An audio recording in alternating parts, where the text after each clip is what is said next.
नमस्कार, मी प्रतिभा चंद्रन आणि तुम्ही बघत आहात नवराष्ट्र. आज आपण ज्या व्हायरसबद्दल, विषाणूबद्दल बोलणार आहोत, तो आहे हंटा व्हायरस. बरं, याबद्दल आपण का बोलतो आहोत आज? का चर्चा करतो आहोत? तुम्ही म्हणाल, की भारतामध्ये तर एकही केस नाहीये. तरीही याबद्दल चर्चा करण्याची का गरज आहे?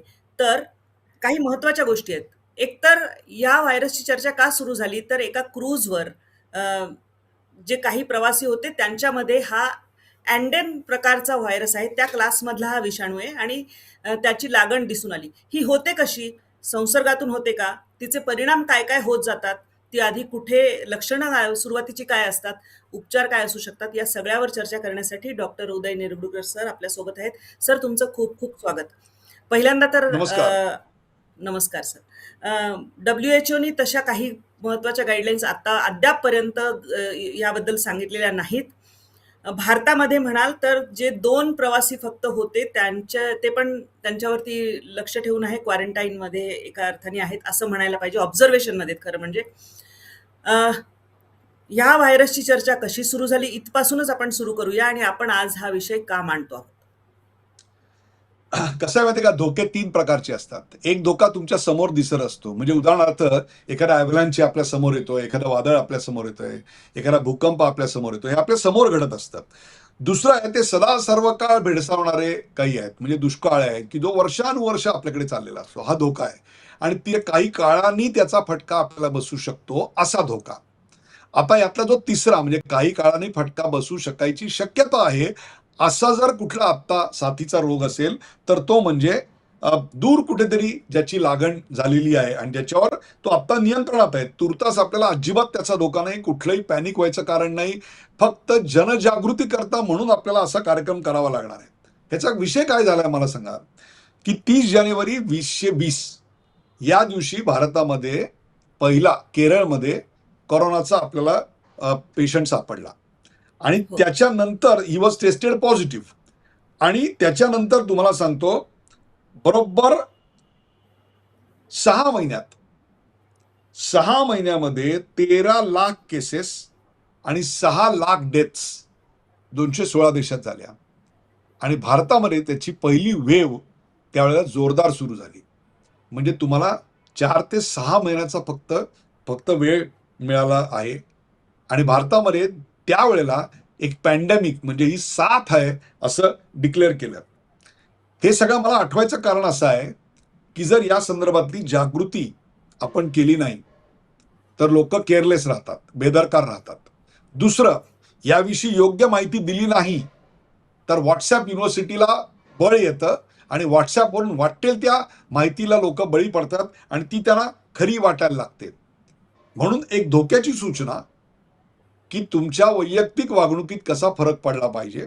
नंबर 2, तुमच्या कम्युनिटी लिव्हिंगमध्ये कसा फरक पडला पाहिजे, म्हणजे सरकारला देखील वेळीच उपाययोजना करता येतात आणि वैयक्तिक खबरदारी सुद्धा तुम्हाला घेता येते. याच्या जनजागृती करता एक जागृत मीडिया म्हणून जागरूक मीडियाचं काम जागल्याचं आपण करतोय, इतकंच. एकतर याचा प्रसार जो आहे तो तसं म्हटलं तर हवेतून कशा अर्थाने होऊ शकतो, की उंदीर किंवा घुशी यांच्या अ, म्हणजे त्यांच्या जे मलमूत्र असेल त्यातनं होऊ शकतो आणि तो संसर्ग नंतर जर घरामध्ये उंदीर घुशी असतील त्यामधून होऊ शकतो. या सगळ्यासाठी बरं ह्युमन टू ह्युमन कॉन्टॅक्टमध्ये होण्याची चान्सेस कमी आहेत. सुरुवातीची जी लक्षणं आहेत त्यामध्ये ताप येणे, अंगदुखी, मसलदुखी म्हणजे जी सामान्य लक्षणं तापाची असतात किंवा फ्लूची असतात तशाच प्रकारची लक्षणं असतात.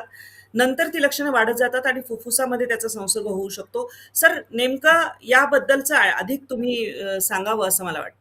अर्जेंटिनाहून आफ्रिकेला संशोधनासाठी जाणारी एक एक्सपिडिशन होती. एक्सपिडिशन म्हणजे काय, तर ते तिकडे जाऊन काही संशोधन करणार होते, काही निष्कर्ष काढणार होते. त्याच्यावर 114 प्रवासी होते, संशोधक होते आणि एक साधारणतः त्यात खलाशी किंवा क्रूज मेंबर असे होते.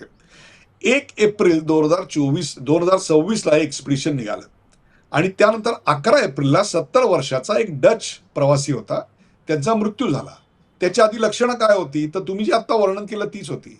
ताप, मळमळणं, डोकेदुखी, अंगदुखी आणि त्याच्यातनं मृत्यू झाला. म्हणून त्याच्या पत्नीला आणि त्यांचं आफ्रिकेजवळ एका ठिकाणी त्यांना उतरवण्यात आलं सेंट हेलेना पोर्टला. आता तिकडे त्या पत्नीलाही थोडं बरं नव्हतं म्हणून तिला जोहान्सबर्ग हॉस्पिटलमध्ये ऍडमिट करण्यात आलं आणि तिकडे पहिल्यांदा आयडेंटिफाय झालं की अशा प्रकारचा व्हायरस तिकडे आहे आणि then it was a alarm. 26 एप्रिलला तिचा मृत्यू झाला. तोपर्यंत 2 मेला आणखीन एक पॅसेंजर त्या विमानात त्या जहाजात होता, त्याचाही मृत्यू झाला. आता या जहाजाला आपल्या किनाऱ्याला लावू द्यायचं की नाही द्यायचं असा एक प्रश्न निर्माण झाला. याचं कारण खूप मोठ्या प्रमाणावर त्यानंतर काळजी पसरली. अनेकांना त्याची लागण झालेली होती. मग त्या त्या देशांमध्ये विशेषतः इंग्लंड अमेरिकेमध्ये त्या आजारी लोकांना नेण्यात आलं आणि तिकडे त्यांना 6 आठवड्याकरता क्वारंटाईन म्हणजेच विलगीकरणाच्या प्रक्रियेत ठेवण्यात आलेलं आहे. त्यातले काही ज्यांना कुठलीच लक्षणं नव्हती त्यांना त्यांच्या घरी सेपरेट करण्यात आलेलं आहे आणि मग त्यांची काळजी घेण्यात आलेली आहे. मग या विषयीची जागृती निर्माण झाली की बाबा हा व्हायरस येतो कसा.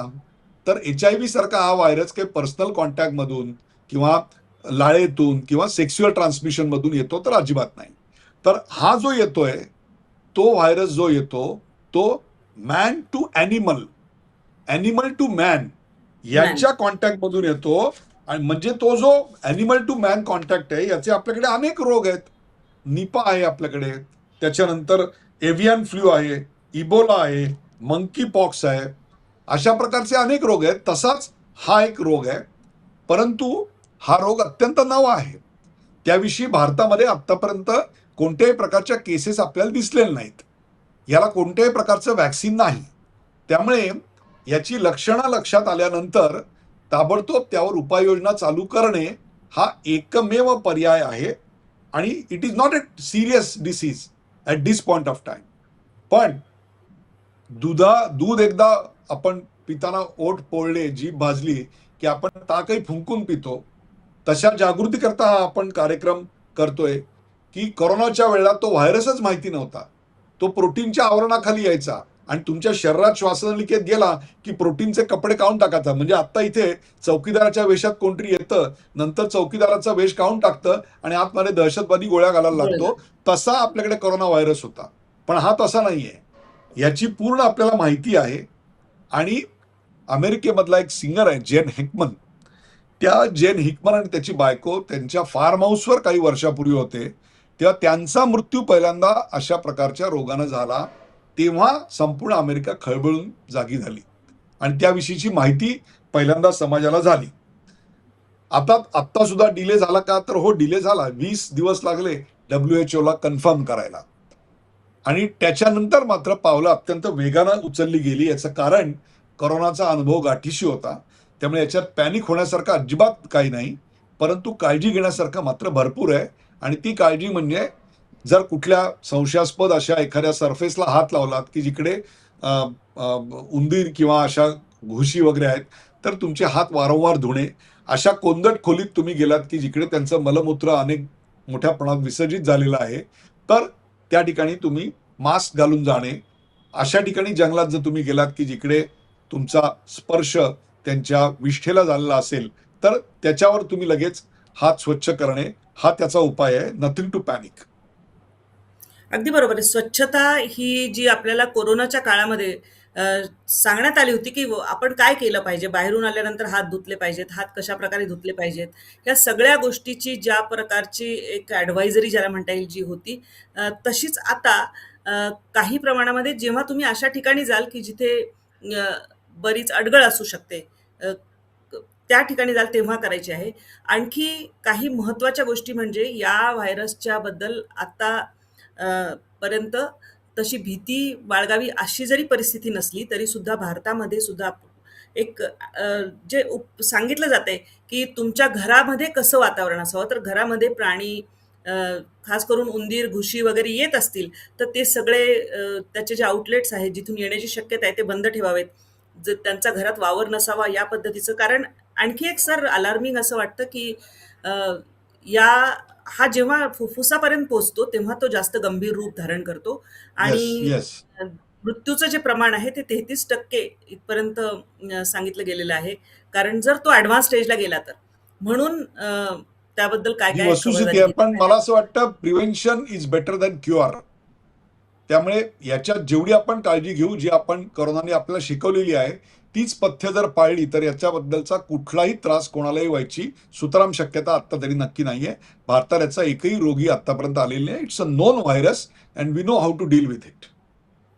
सर, कोविडच्या काळामध्ये एकंदरच आपण जर बघितलं तर एक पेशंट मॅनेजमेंट असो किंवा काय करायचं याबद्दल भारताने सुद्धा एक प्रचंड मोठ्या प्रमाणावर कशा पद्धतीने नियोजनबद्ध कार्यक्रम राबवलेला होता. आता या पर्टिक्युलर रोगाबद्दल औषध किंवा त्या लस ज्याला म्हणता येईल ती अवेलेबल नाही आहे. अर्थातच तो व्हायरस मोठ्या प्रमाणावर असतो तेव्हा त्याबद्दल त्याच्या लशी तयार होतात. काय तुम्ही आता एक ऍडवाइस द्याल यात? नाही, काळजी घेणे हा एकच उपाय आहे.